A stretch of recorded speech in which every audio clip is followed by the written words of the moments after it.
right, I was in exactly the same scenario as you. I was coming in every week, I was going for a max PR every single week, and most weeks I'd hit it, you know, I'd have 3 or 4 kilo every single week, no doubt. And then 2012, I hit 420 kilos in the gym, and I was stuck on that for 2 years. Couldn't get past it. And for 2 years, I kept coming in week in, week out, pulling 420 and ripping my hair out, thinking, why aren't I getting any stronger? I'm pulling the same weight every week, why aren't I getting stronger?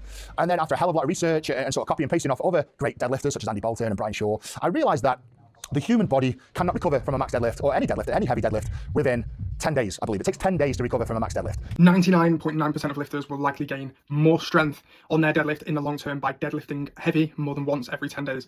And here are a few of the reasons why Eddie's advice probably doesn't apply to you. Eddie is lifting an absolute load of over 400 kilos. So this is one of the strongest guys ever, like in the world in terms of deadlifts.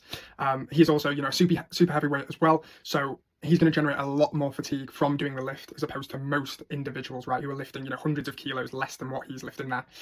As well as this, you know, Eddie Hall's maxing out weekly as well, which is, you know, that's huge. Like most people would save their sort of top end deadlift for a competition, you know, in the sport of powerlifting. And when we say heavy, you know, we can still lift something heavy, for example, like 90% of our 1 rep max for a single, for example, which would leave reps in the tank. And that would be something heavy, but the amount of recovery, you know, time we would need would be a lot less than doing a full on max out.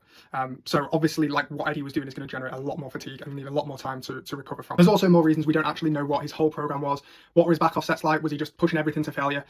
We don't know, right? So if you want to know how often to deadlift, check the caption. I put some reasonings why I prefer to be able to deadlift more often, and currently what the state of sort of natural powerlifting, how people go about doing that at the top level.